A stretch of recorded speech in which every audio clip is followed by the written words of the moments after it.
नमस्ते मित्रों, कैसे हैं। मुझे उम्मीद है आप जहाँ कहीं भी होंगे, जिस रूप में भी होंगे, जिस अवस्था में भी होंगे, जीवन का आनंद ले रहे होंगे।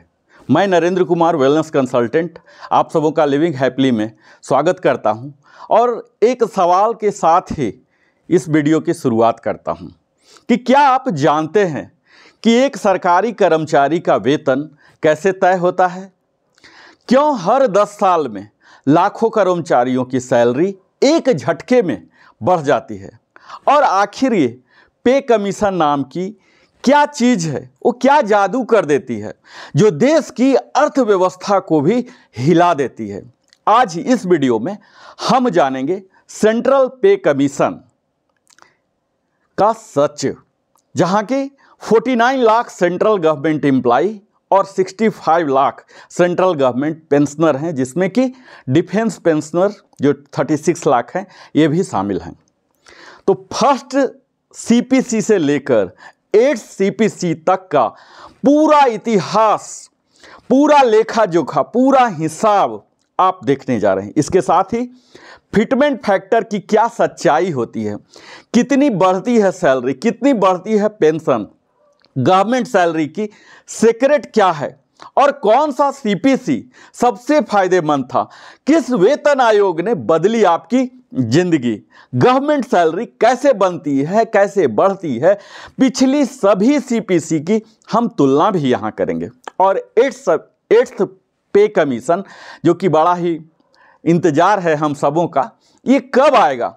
तो हर आयोग की सिफारिशें, उनके पीछे की रणनीति और देश पर उनका असर, आप कह सकते हैं ऑल पे कमीशन इन वन वीडियो।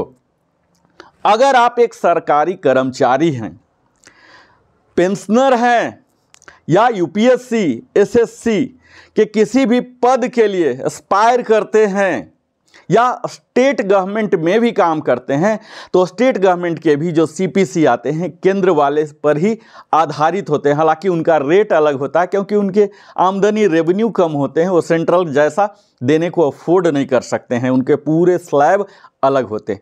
तो यह एक आम जनमानस के लिए भी उपयोगी है अगर आप सजग नागरिक हैं तो ये वीडियो आप सबों के लिए एक खजाना के रूप में साबित हो सकता है। तो इस वीडियो को अंत तक देखें, क्योंकि अंत में मिलेगा वो सवाल जो आपके कैरियर और समझ दोनों को बदल सकता है।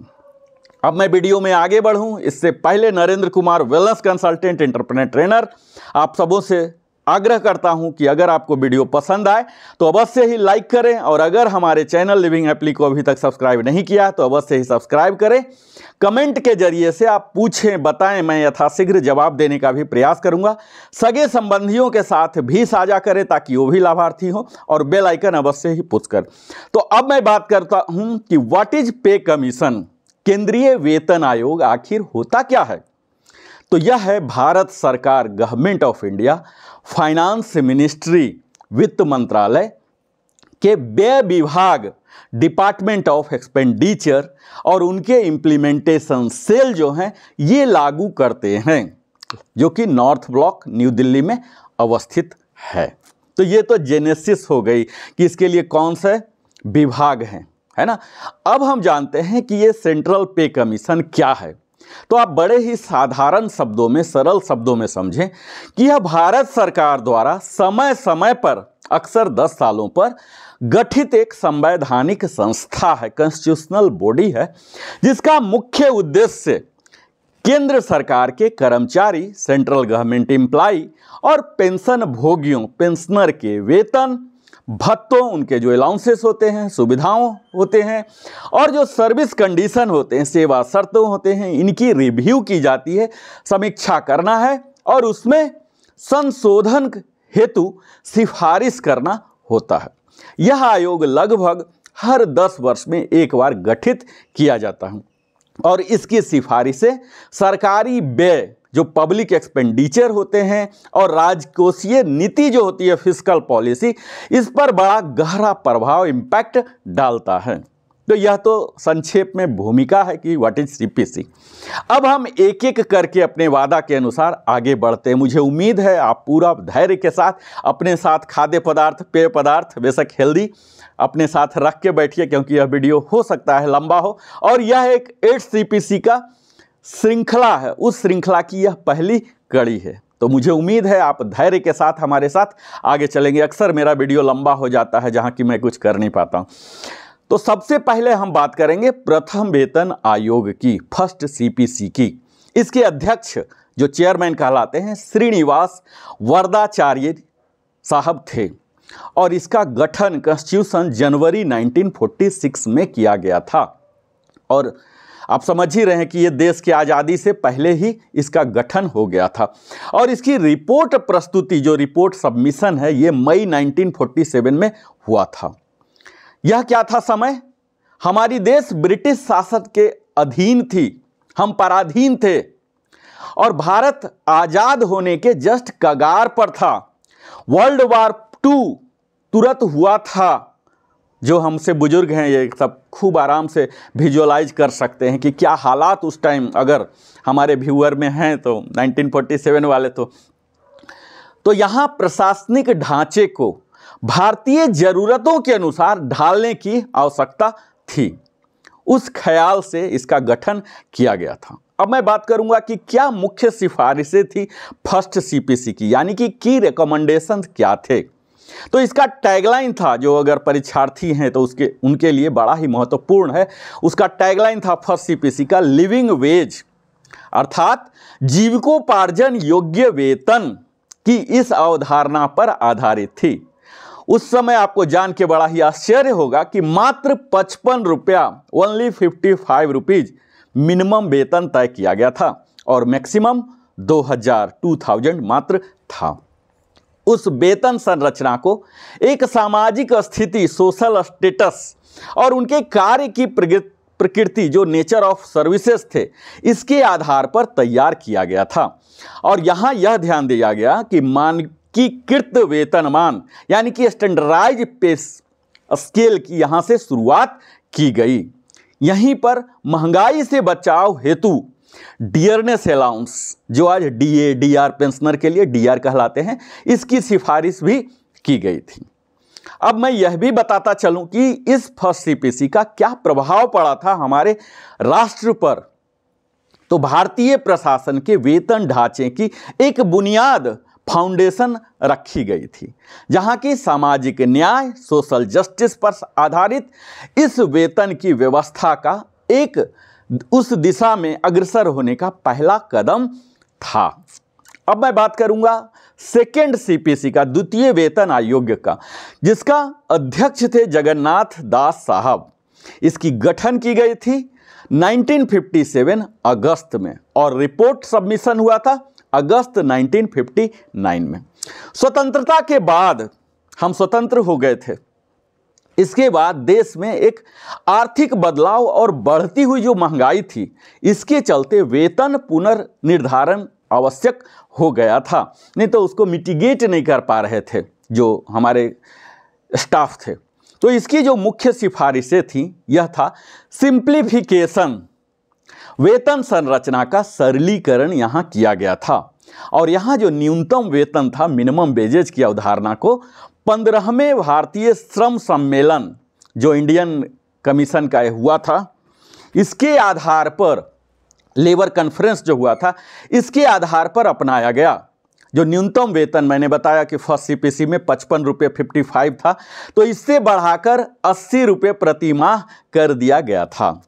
और पे स्केल की संख्या जो फर्स्ट सीपीसी में 150 हुआ करता था, 150 हुआ था, इसको 50% घटा के, यानी कि 75 मात्र पे स्केल, ये जो स्लैब होते हैं, इसकी कर दी गई थी। अब इसका प्रभाव क्या पड़ा था? तो वेतन में वृद्धि हुई, तो इससे निश्चित है कि सरकारी खर्च में बढ़ोतरी हो जाएगी। और यहाँ समानता और दक्षता, इफिशियंसी को बढ़ावा देने की कोशिश की गई थी। अब मैं बात करूंगा थर्ड सीपीसी की, जिसके अध्यक्ष थे रघुवीर दयाल साहब। इसका गठन किया गया था अप्रैल 1970 में, और रिपोर्ट सबमिट किया गया था मार्च 1973 में। मैं आ गया था इस धरा पर। महंगाई और सामाजिक परिवर्तनों के समय की यह मांग थी। इसके जो सिफारिश थे, वेतन और भत्तों में पुनर्संरचना, रीस्ट्रक्चर करना, कंपनसेटरी अलाउंस, मुआवजा भत्ता की शुरुआत यहीं से हुई थी। कार्यों की जो जिम्मेवारी होती है, जो रोल एलोकेशन होता है, इसके लिए एक साइंटिफिक इवैल्यूएशन किया गया था, वैज्ञानिक मूल्यांकन का प्रारंभ किया गया था। और जो न्यूनतम वेतन 55-80 से बढ़कर 196 रुपया 196 रुपीज पर मंथ तय किया गया था। इसके प्रभाव सरकारी वेतन में वृद्धि हो गई थी। सरकारी नौकरियों का वर्गीकरण हो गया था, जॉब क्लासिफिकेशन यहाँ से प्रारंभ हो गया था। अब मैं बात करूँगा चतुर्थ वेतन आयोग का, फोर्थ सीपीसी का, जिसके अध्यक्ष थे पीएन सिंगल साहब, और इसकी गठन की गई थी जून 1983 में। रिपोर्ट सबमिशन था 1986 में। अब तेजी से बढ़ती महंगाई और बढ़ते वेतन अंतर को कम करना यहाँ मुख्य भूमिका थी। और यहाँ सिफारिश क्या था? तो सिफारिश था वेतनमान में पुनर्गठन। न्यूनतम वेतन को 750 रुपया कर दिया गया था और अधिकतम 8000 प्रति माह कर दिया गया था। और यहाँ पर परफॉर्मेंस लिंक्ड पॉलिसी भी लाने की सिफारिश की गई थी, जिसे हम बोलते हैं परफॉर्मेंस रिव्यू बोर्ड। उन्होंने यह सिफारिश की थी कि परफॉर्मेंस लिंक्ड होना चाहिए। हालांकि यह लागू नहीं हुआ और आज तक केंद्रीय कर्मचारियों के लिए लागू नहीं हुआ है, और शायद संभव भी नहीं है, कर पाना भी शायद न्याय संगत नहीं होगा। इसके प्रभाव वेतन में भारी बढ़ोतरी हुई, जिसके सरकारी बजट पर ज़्यादा बर्डन आया और राज्य सरकारों पर भी आर्थिक दबाव आ गया। जैसा मैंने शुरू में ही बताया कि जो सीपीसी होते हैं, इसी पर आधारित हर स्टेट वाले भी लगाते हैं, उसी के एट पार लगभग थोड़ा सा 10% 20% कम करके अपने स्लैब को तय करते हैं। तो राज्य सरकार, चूँकि उनके रेवेन्यू कम होते हैं सेंट्रल के आगे, बहुत ही, कई राज्य के तो रेवेन्यू बहुत ही कम होते हैं। आप नगण्य तो नहीं कहें, इतना ही रेवेन्यू होता है कि वो अपने सरकारी खर्चा को किसी तरह से वहन कर सकें। तो वहाँ पर इनके पास बहुत दबाव आ गया। अब मैं बात करूंगा फिफ्थ सीपीसी का, पंचम वेतन आयोग, जिसके अध्यक्ष थे न्यायमूर्ति एस रत्नवेल पांड्यान साहब। इसका गठन किया गया था अप्रैल 1994 में और रिपोर्ट प्रस्तुति की गई थी जनवरी 1997 में।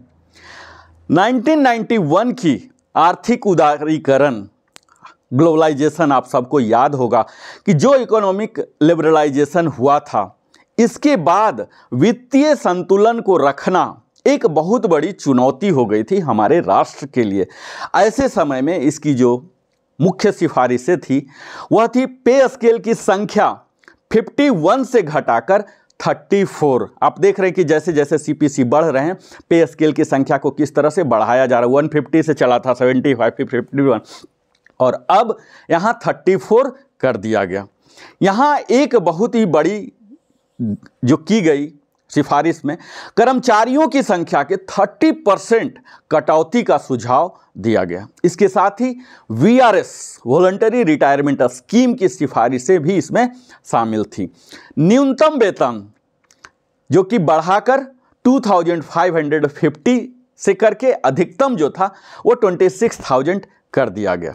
और पहली बार पेंशनर के लिए पूर्ण समानता, फुल पेंशन पैरिटी की सिफारिश यहाँ की गई थी और इसका प्रभाव बहुत ही ज़्यादा राजकोषीय भार पड़ा। राज्य सरकारें सिफारिशें लागू नहीं कर सकी, जिससे कई राज्यों में विरोध और आंदोलन हुए, क्योंकि मैं बता ही रहा हूँ कि राज्य भी एट पार ही होते हैं, तो वहाँ कई विरोध का सामना करना पड़ा। अब मैं बात करूँगा सिक्स्थ सीपीसी का, षष्ठम वेतन आयोग की, जिसके अध्यक्ष थे न्यायमूर्ति बीएन श्रीकृष्ण। इसका गठन हुआ था अक्टूबर 2006 में और रिपोर्ट सबमिशन हुआ था मार्च 2008 में और लागू हुआ था 1 जनवरी 2006 से। और काफ़ी बल्क में एरियर आए होंगे। अगर आप हमारे पीढ़ी के होंगे, जैसे मैं स्वयं हूँ, तो हमें एरियर भी काफ़ी अच्छा मिला था। यहाँ से जो केंद्रीय कर्मचारी बीपीएल कैटेगरी जो गरीबी रेखा से नीचे हुआ करते थे, यहाँ से थोड़ा सा उनको उत्थान हुआ। यहाँ सिफारिशें जो थी सचमुच बड़ा ही बेहतर किस्म का था। यहीं से पे बैंड की शुरुआत, ग्रेड पे प्रणाली की शुरुआत की गई और परफॉर्मेंस रिलेटेड इंसेंटिव स्कीम जिसे PRIS कहते हैं, इसकी भी सुझाव दी गई थी जो कि सरकार के द्वारा मंजूर नहीं की गई। भत्तों, कई तरह की अलाउंसेस होते हैं, छुट्टी में भी सुधार की गई, कई तरह के टर्म एंड कंडीशन, यानी कि आप कह सकते हैं कि यह एक क्रांतिकारी CPC था। और इसके बाद लोगों की जो अवधारणा थी केंद्रीय कर्मचारी बनने की, इस के लिए होड़ लग गया। इतने बेहतर perks and privilege, salary, allowances सब कुछ हो गए, जहां सैन्य और नागरिक वेतन दोनों में, डिफेंस में और सिविल में भारी वृद्धि देखने को मिला। और मैं स्वयं इसका लाभार्थी रहा हूं। देश के इसके लिए मैं शुक्रगुजार हूं। यहाँ न्यूनतम वेतन 7,000 और अधिकतम 90,000 का प्रावधान किया गया था। इसका प्रभाव वेतन में उल्लेखनीय वृद्धि हो गई, ड्रास्टिक चेंज हो गई। यहाँ जो हमारे मानव संसाधन HR प्रथाओं का आधुनिकीकरण हो गया, कंप्यूटराइजेशन हो गया, सॉफ्टवेयर के थ्रू HRMS आ गए। इस तरह से उनके काम जो पहले मुनीम करते थे रजिस्टर पर, वही खाता पर, ये सब कंप्यूटराइजेशन होने लगा। और प्रतिभा को बनाए रखने के लिए और जो न्यू टैलेंटेड हैं, इन्हें आकर्षित करने में यह जो 6 CPC था बड़ा ही अट्रैक्ट किया। नहीं तो कोई गवर्नमेंट सेक्टर में ज्वाइन ही नहीं करना चाहता था, हर कोई बिजनेस या बेरोजगार ही रहना पसंद करता था। तो ये 6 CPC बड़ा ही क्राउड पुलर हुआ और एक डायमंड जेम की तरह यह काम किया। आम नागरिकों में एक बड़ा ही आकर्षण पैदा किया, आम नागरिक में, खासकर बेरोजगार लोगों में। और जैसे जो कार्यरत थे उनके लिए तो सचमुच बल्ले बल्ले ही हो गया था 6 CPC के बाद। अब मैं बात करूंगा 7th CPC जो कि अभी चल रहा है, 7वां वेतन आयोग। इसके अध्यक्ष थे न्यायमूर्ति अशोक कुमार माथुर, जस्टिस अशोक कुमार माथुर, जो कि ऐसी कयास लगाई जा रही है कि 8 CPC के भी शायद अध्यक्ष यही न्यायमूर्ति अशोक कुमार माथुर साहब ही बने। हालांकि अभी तक कुछ लिखित में नहीं आया, मैं आगे बात करूंगा। गठन जो इसका हुआ था फरवरी 2014 में, रिपोर्ट सबमिशन हुआ था नवंबर 2015 में और लागू हुआ था 1 जनवरी 2016 से। और इसके जो एरियर आए थे वो नवंबर 16 में आ गए थे। तो बड़ा ही प्रॉम्प्टली ये कह सकते हैं कि 7 CPC आया और काफ़ी अट्रैक्शन अपने साथ लेके आया। अब मैं बात करूंगा कि इसकी मुख्य सिफारिशें क्या थी। तो जो 6 CPC में पे बैंड और ग्रेड पे लगाया गया था, इसे समाप्त कर दिया गया और न्यू पे मैट्रिक्स बनाया गया और न्यूनतम वेतन 18,000 रखा गया। और इसी तरह से पेंशन न्यूनतम 9,000 हो गया और अधिकतम जो है ये 2.5 लाख प्रति माह, जो आज भी चल रहा है। हमारे महामहिम का जो वेतन है 2.5 लाख, हालांकि 2.5 लाख पर DA नहीं लगते हैं। इस तरह से इतना बड़ा आमूल चूल परिवर्तन इसमें किया गया। यहाँ एनुअल इंक्रीमेंट को प्रदर्शन आधारित करने की सिफारिश की गई थी, लेकिन सरकार के द्वारा इसे खारिज कर दिया गया, जो लगभग 3% 7 CPC में रिकमेंडेशन था, जो कि 3% अभी भी चल रहा है। आपके मूल वेतन का 3% प्रति वर्ष, कोई पदोन्नति नहीं भी मिला है तो इंक्रीमेंट मिलेगा।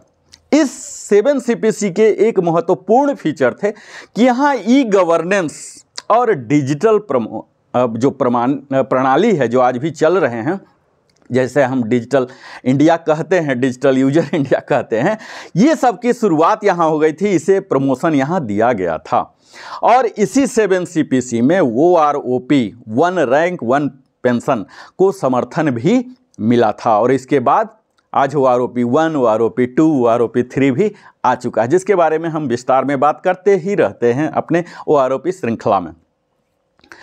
इस 7 CPC का प्रभाव क्या पड़ा, जो लगभग हमारे आज 49 लाख से लेकर 50 लाख तक कर्मचारी हैं, केंद्रीय कर्मचारी, और 65 लाख पेंशनर बंधु हैं, जिसमें 36 लाख तो हमारे प्रतिरक्षा विभाग के ही हैं।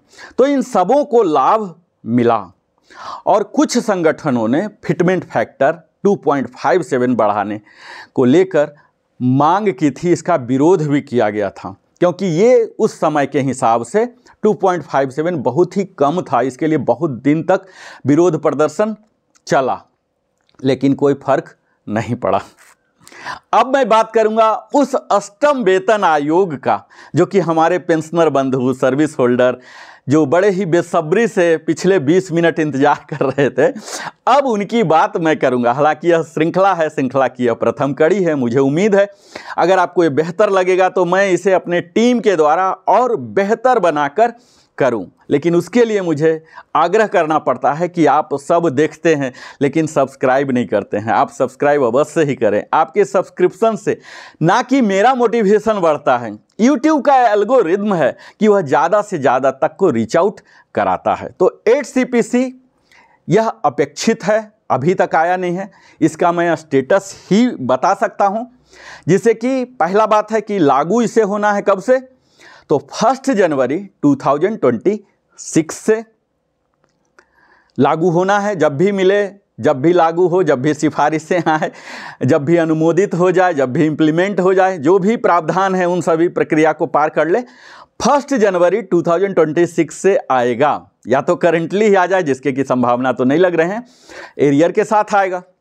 अब इसकी जो टाइमलाइन है इसे मैं बता दूं कि बजट 2025 जो कि आदरणीय वित्त मंत्री के द्वारा जो प्रस्तुत किया गया था 1 फरवरी 2025 को, इसमें कहीं भी 8CPC का नामो निशान नहीं है।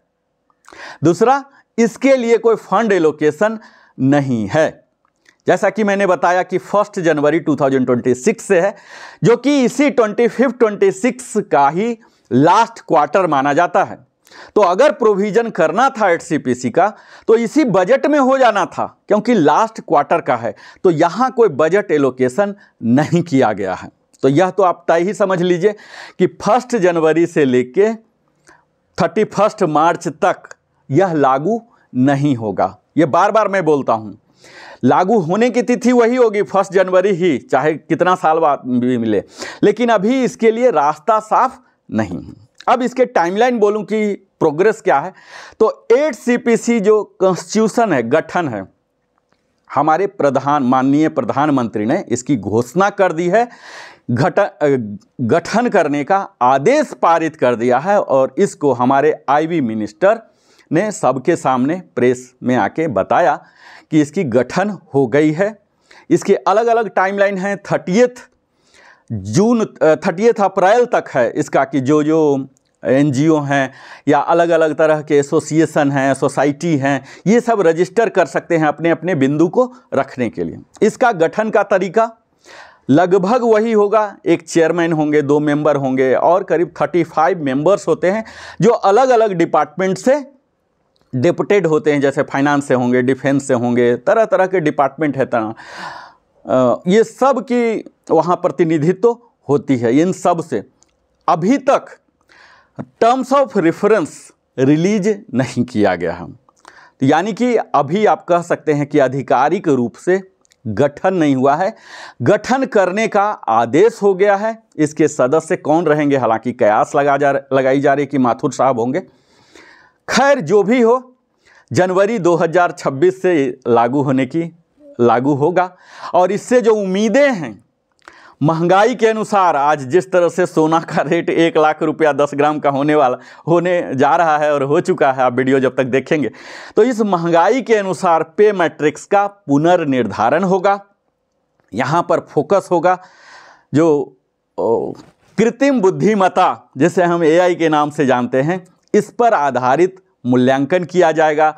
रिमोट वर्क मॉडल हो सकते हैं, जॉब ऑटोमेशन पर ध्यान दिया जाएगा और यहाँ निजी क्षेत्र की जो वेतन संरचना है इससे मेल किया जाएगा। जो प्राइवेट सेक्टर हैं, अभी जो पैरिटी हैं, आप देखते होंगे कि एक PSB के चेयरमैन साहब जो हैं और एक प्राइवेट बैंक के चेयरमैन हैं, उन दोनों के इसमें पैकेज में या पेमेंट में कह लीजिए 1/10 से भी ज़्यादा का डिफरेंस होता है। तो इसी तरह से गवर्नमेंट के स्पेशली हायर पोस्ट पर जो हैं उनके बहुत ही कम पेमेंट होते हैं, पेंशन होते हैं। तो ये जो डिफरेंस है इसे कम करने का प्रयास किया जाएगा। हालांकि यह देखा गया है कि प्राइवेट सेक्टर में लोअर लेवल में बहुत ही कम होते हैं, लेकिन गवर्नमेंट सेक्टर में, लोअर सेक्टर में भी एक सम्मानजनक स्थिति रहती है। तो यहाँ पर हम यह देखेंगे कि पेंशनरों और कर्मचारियों की नवीनतम जो उनकी आवश्यकताएं हैं, इस तमाम महंगाई को देखते हुए, आधुनिक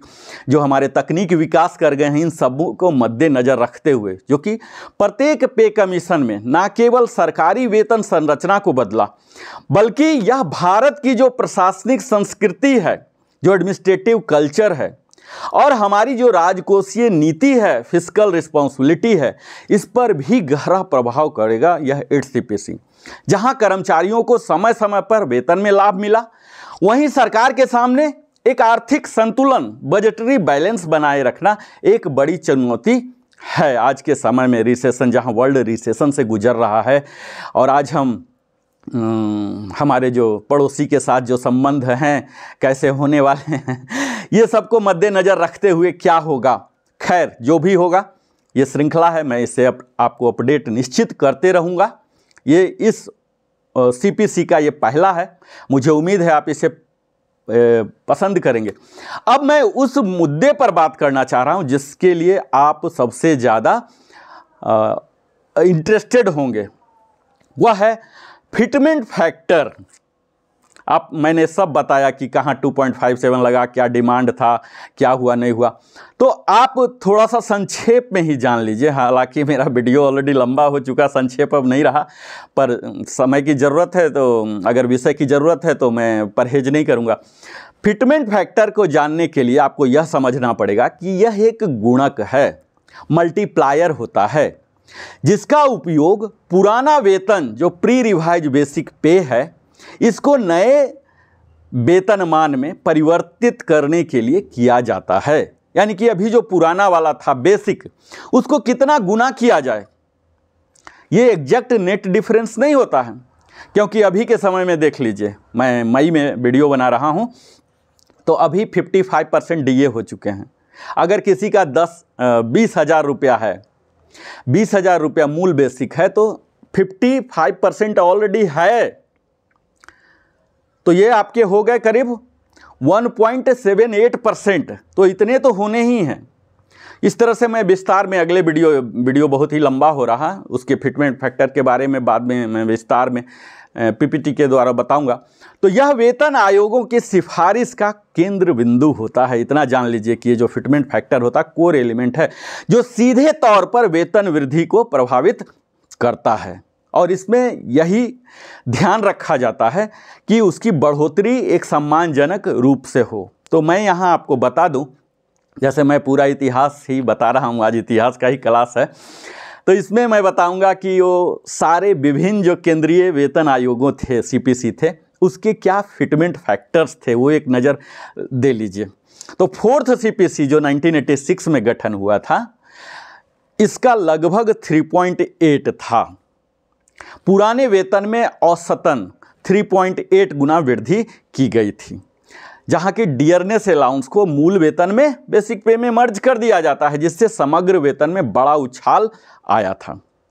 जहां मैं बात करूं कि 5th CPC जो 1996 में लागू हुआ था, यहां लगभग 3.25 फिटमेंट फैक्टर रखा गया था, जिसमें लगभग 3.25 गुना औसत वृद्धि की गई थी और न्यूनतम वेतन 2,550 रुपीज़ निर्धारित हुआ था। इस आयोग ने पेंशनरों के हित में कई सिफारिशें दी थी। अब 6th CPC जिसका फिटमेंट फैक्टर बड़ा ही सुनने में लो है, 1.86, यानी कि पुराना मूल वेतन और उसको मल्टीप्लाई कर दीजिए 1.86 करके, उसमें अलग से ग्रेड पे जोड़ा गया, पे बैंड के सिस्टम की शुरुआत की गई। तो भले ही मूल वेतन आपको सुनने में कम लग रहा 1.86, लेकिन उसके अलावे कई एलिमेंट थे और उन एलिमेंट्स पर भी DA रखा गया। तो खैर जो भी कारण रहा हो, 7 CPC में जो फिटमेंट फैक्टर रखा गया 2.57, यानी कि 1.86 से 2.57 बढ़ा दिया गया, जो सुनने में बेहतर। लेकिन इसके साथ ही न्यू पे मैट्रिक्स बना दिया गया, जहां की ग्रेड पे और पे बैंड जो 6 CPC में इंट्रोड्यूस किया गया था, इसे हटा दिया गया। तो इस तरह से हर बार कुछ ना कुछ सरकार की जो नीतियां होती हैं, वहाँ जो नीति निर्धारक हैं, इनके माइंडसेट पर, मानसिकता पर निर्भर करता है। और ये होना भी चाहिए। अगर हम सुधारवादी समाज में हैं, अगर हम राष्ट्र को चाहते हैं कि आधुनिक बनाएं, सुपर पावर बनाएं, तो सदैव आपको एक्सपेरिमेंटिव होना है, बदलाव लाते रहना है, उसके लिए तैयार रहना है। और हम आम जनता, आम नागरिक को उस बदलाव को स्वीकार करने के लिए तैयार भी होना है। और साथ साथ अगर उसमें कोई कमियां हैं, कोई एनोमलीज हैं, तो इसे प्रस्तुत भी करने की ज़रूरत है। यहाँ कोई डरने की ज़रूरत नहीं है। अब मैं बात कर रहा हूँ 8 CPC जो अपेक्षित हैं, एक्सपेक्टेड हैं। यहाँ संभावित जो फिटमेंट फैक्टर है 3.68 से लेकर 3.84, जो अधिकतर कर्मचारी संगठनों की मांग है। और आज आप सोशल मीडिया में देख ही रहे होंगे कि 3.68 हो गया, 3.85 हो गया, और उन्होंने कई तरह के टेबल भी फॉर्मुलेट कर लिया। लेकिन अभी तक कोई भी आधिकारिक सूचना नहीं है। मांग यह भी है कि जो न्यूनतम वेतन अभी 18,000 है, इसे बढ़ाकर 26,000 कर दिया जाए। फिटमेंट फैक्टर हर वेतन आयोग में बदलता रहा है, जैसा कि मैंने बताया ही। जो हम कर्मचारियों की, पेंशनर की क्रय शक्ति, महंगाई और सरकार की वित्तीय स्थिति को ध्यान में रखकर तय किया जाता है। जहां आपने देखा कि 7 CPC में फिटमेंट फैक्टर 2.57 रखा गया था, जिसे कर्मचारियों ने न्यूनतम और असंतोषजनक बताया था। 7 CPC से अधिकतम लोग खुश नहीं थे, इसीलिए 8 CPC में बड़ी उम्मीद, कयास लगा के बैठे हैं। लेकिन इतना तो आप जान ही लीजिए कि आपका जो भी वेतन आ रहा नेट, उसमें कम से कम 10% तो बढ़ोतरी होगा ही, अदरवाइज CPC का क्या यूज है। मिनिमम और मैक्सिमम जो कर्मचारी संस्थाओं का मांग है वो 38% है, यानी कि मौजूदा जो हमारे नेट पे, ग्रॉस पे हैं, ग्रॉस पे में 38% की बढ़ोतरी हो जाए, क्योंकि महंगाई इतना ज़्यादा बढ़ गया है। तो अगर आप देखें कि 38% की मांग है और 10 तो कम से कम होगा, तो अगर बीच की रास्ता भी तय होता है तो 20 से 25% नेट बढ़ोतरी तो होने की उम्मीद हम लगा ही सकते हैं। और यह उम्मीद हमारा जायज़ होगा।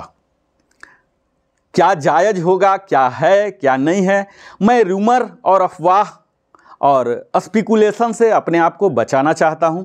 मैं तभी वीडियो बनाता हूं जब कन्फर्म, प्रमाणिक सूचना मिल जाता है, क्योंकि कयासों पर तो हंड्रेड्स ऑफ वीडियो बनाए जा सकते हैं जिसमें मेरी श्रद्धा नहीं है।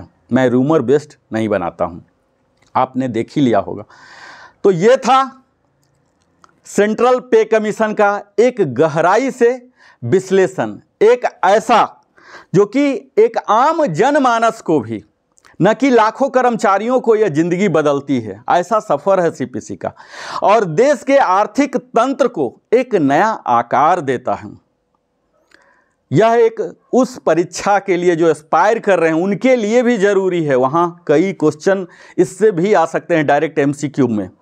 और एक आम जनमानस, जागरूक नागरिक को तो यह चाहिए ही कि सरकार का खर्च कैसे होता है, किस प्रकार होता है, क्या प्रावधान है, यह सब ही हमें जागरूक नागरिक बनाता है। अगर यह संपूर्ण जानकारी आपको उपयोगी लगा हो, अगर लगा हो कि कुछ स्पेशल जानकारी यहाँ दिया गया है जो कि आम वीडियो में नहीं पाया जाता है, तो इस वीडियो को और हमारे मेहनत को अवश्य ही आप सराहना करें, लाइक करें और अपने सगे संबंधियों, मित्रों के साथ साझा करें, ताकि हर सरकारी कर्मचारी, छात्र और जो जागरूक नागरिक हैं, इन सबों तक यह प्रामाणिक जानकारी उन तक पहुँचे। और कमेंट सेक्शन में आप ज़रूर बताएं, अगर आप पेंशनर हैं, सर्विस होल्डर हैं, तो आपको किस वेतन आयोग ने, किस CPC ने सबसे ज़्यादा प्रभावित किया। और हाँ, सब्सक्राइब करना न भूलें, क्योंकि अगली वीडियो में हम लाएंगे पे कमीशन से जुड़े उन अनसुने तथ्यों को जिनके बारे में आप शायद ही किसी ने बताया होगा। तो ज्ञान फैलाइए, समझ बढ़ाइए और अपने अधिकारों के प्रति जागरूक बनिए। मिलते हैं अगले वीडियो में, तब तक के लिए जय हिंद, वंदे मातरम। फिर से मिलता हूँ अगले वीडियो में। बहुत बहुत धन्यवाद, आपने जीवन की बहुमूल्य समय हमारे साथ बिताया। फिर से मिलता हूँ।